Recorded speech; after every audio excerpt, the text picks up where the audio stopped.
தெய்வத்தின் குரல் முதல் பாகம். தேவதா மூர்த்திகள், அவதார புருஷர்கள்.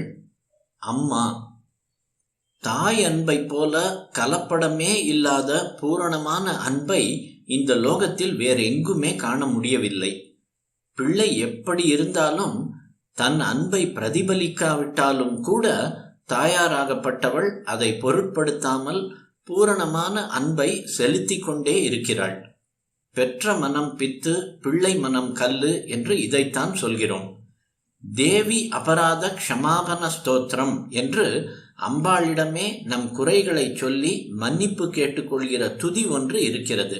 அதில் துஷ்ட பிள்ளை இருப்பதுண்டு, ஆனால் துஷ்ட அம்மா என்று ஒருத்தி கிடையவே கிடையாது என்று வருகிறது. பரிபூர்ணமாக அன்பையும் தன்னலமே இல்லாத உழைப்பையும் அம்மா ஒருத்தியிடம்தான் பார்க்க முடிகிறது. குழந்தையாக பிறக்கிற போதே அம்மாவிடம்தான் ஒட்டிக்கொள்கிறோம். ஆகாரம் தருவதிலிருந்து சகலத்துக்கும் அவள்தான் குழந்தைக்கு கதியாக இருக்கிறாள். வயது ஏறுகிற சமயத்தை விட பால்யத்தில்தான் தாயார் குழந்தை இருவருக்கும் பரஸ்பர அன்பு மிக அதிகமாக இருக்கிறது. அதிலும் மனித இனத்தை விட பசுக்குலத்திடம்தான் இந்த அன்பு நிரம்பி ததும்புகிறது. கன்று அம்மா என்று கத்துவதில் உள்ள ஆவல் மாதிரி வேறெங்கும் அன்பை பார்க்க முடியவில்லை. இதை பார்த்துத்தான் மனுஷ்ய ஜாதியே அம்மா என்று கூப்பிட ஆரம்பித்ததோ என்று தோன்றுகிறது. தமிழில் மட்டுமில்லாமல் தெலுங்கு, மகாராஷ்டிரம், கன்னடம் முதலிய பாஷைகளிலும் அம்மா என்றே தாயாரை சொல்கிறார்கள். மலையாளத்தில் அம்மை என்பார்கள்.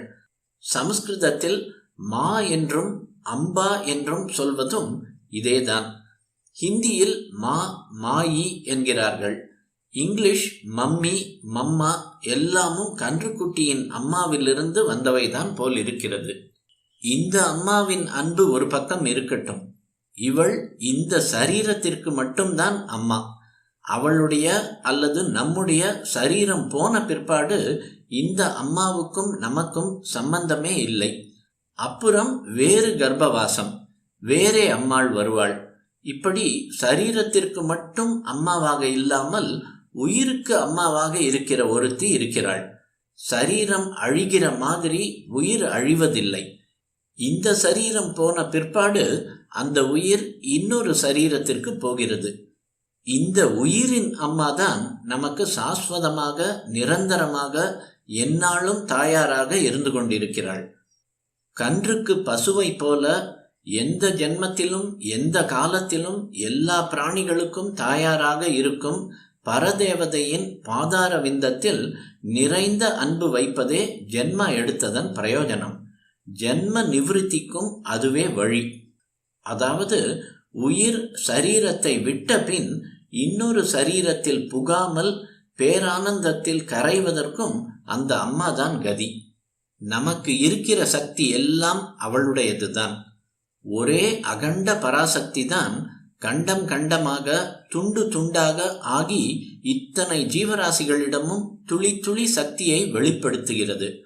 நாம் சொந்த முறையில் எதையும் சாதித்ததாக பெருமைப்பட்டு கொள்ளவும் அகம்பாவம் கொள்ளவும் நியாயமே இல்லை. நாம் எதை செய்திருந்தாலும் எல்லாம் அவள் கொடுத்த சக்தியால் தான் நடக்கிறது. இதை உணர்ந்து அகம்பாவம் சிறிதும் இல்லாமல் அவளிடம் சரணாகதி செய்தால் ஒரே அம்மாவான இவள் இகத்திலும் பரத்திலும் பரமானுகிரகம் செய்வாள். எப்படி எதுவும் கேட்க தெரியாத குழந்தைக்கு வேண்டியதை தாய் தானே கவனித்துக் கொள்கிறாளோ, அப்படியே ஜெகன்மாதாவாகவும் கருணாமூர்த்தியாகவும் உள்ள அம்மா உண்மையான பக்தி வைத்தவர்கள் தன்னை எதுவும் கேட்காவிட்டாலும் கூட தானாகவே அவர்களுக்கு இகலோகத்தில் வித்தை, செல்வம், தேக காந்தி முதலியன தந்து பின்பு ஞானத்தில் பழுத்து பரமானந்தத்தை பெறும்படி அருள் புரிவாள். பரம ஞான அத்வைத்த ஆனந்தம் நமக்கு கிடைத்து நாம் அந்த ஆனந்தமாகவே ஆகிவிடுவது ஒரு பக்கம் இருக்கட்டும்.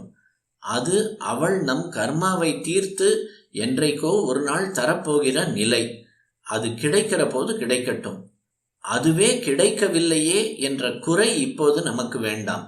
இப்போது நமக்கு பரம அன்பு அம்மாவான அம்பாள் இருக்கிறாள். அவளுடைய அன்பை நினைத்து அவளிடமும் நாமும் அன்பை செலுத்துவதற்கு இப்போதே நமக்கு சாத்தியமாகிறது. இதிலுள்ள ஆனந்தத்துக்கு மேல் நமக்கு எதுவும் வேண்டாம். அம்பாள் தியானத்தை விட நமக்கும் நம் மாதிரியே அவளை அம்மாவாக்கி கொண்ட சகல லோகத்துக்கும் நிறைவான இன்பம் வேறில்லை. சகல லோகமும் சமஸ்த ஜீவராசிகளும் க்ஷேமமாக இருக்க அன்பே உருவான சாக்ஷாத் அம்பிகையை எப்போதும் ஆனந்தமாக நினைத்து கொண்டிருப்போம்.